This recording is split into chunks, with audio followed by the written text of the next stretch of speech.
জুলাই মাসে আমরা শুরু করেছি এবং এই প্রকল্পটি 5 বছরের প্রকল্প এবং সেখানে কস্ট হচ্ছে, এই প্রজেক্টের কস্ট হচ্ছে 50 crore 50 কোটি। এবং আমরা এই স্কিমের মাধ্যমে আমাদের ত্রিপুরা রাজ্যের যুবকদেরকে কিভাবে আত্মনির্ভর করা যায়, কিভাবে একজন দক্ষ হিসেবে তৈরি করা যায়, সেই লক্ষ্যমাত্রাকে সামনে নিয়ে আমরা এই স্কিম চালু করেছি। আমাদের জনপ্রিয় মুখ্যমন্ত্রী প্রফেসর ডক্টর মানিক সাহাজির নেতৃত্বে এই স্কিম চালু হয়েছে।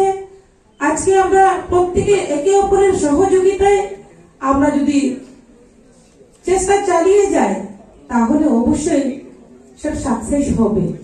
তারই একটা অঙ্গ হিসেবে সাকসেস করার জন্য যাতে গ্রামে গঞ্জে শহরে প্রতিটি ব্যক্তি যাতে আমাদের স্কিলের সম্বন্ধে, স্কিল কি কাজ করছে এবং কি কি স্কিম রয়েছে এবং স্কিমের মাধ্যমে কি সুযোগ পাচ্ছে জনগণরা, যুবকরা, সেই বিষয় নিয়ে আলোচনা হবে এবং সেটা ডিজিটাল লিফলেট থেকে শুরু করে যাতে করে শুধুমাত্র মেন শহর রাস্তায় হবে না, গলি গলি যে রাস্তাগুলো আছে সেখানেও প্রচার করা হবে।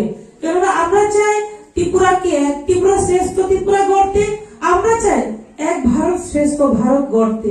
তার জন্য আমাদেরকে সবাইকে একত্রিত হতে হবে। তার জন্য আমাদের কাউকে বাদ দিলে চলবে না, জাতি জনজাতি আমাদের সমানভাবে এগিয়ে যেতে হবে। তার জন্য আমাদের এডিসি নন এডিসি সমস্ত এলাকাকে আমাদের সমান নজরে দেখে উন্নয়ন করতে হবে। তার জন্য আমরা আমাদের দপ্তর আমরা উদ্যোগ নিয়েছি যে আমরা মোবাইল ব্যান্ডের মাধ্যমে যে কুশল ব্যান্ড যেটাকে বলা হয়, তো সেটাকে আমরা সমগ্র ত্রিপুরা রাজ্যে চালাবো। 2 মাসের জন্য আমরা চেষ্টা করছি, সেটা যদি সাকসেস হয় আমরা চেষ্টা করব আরো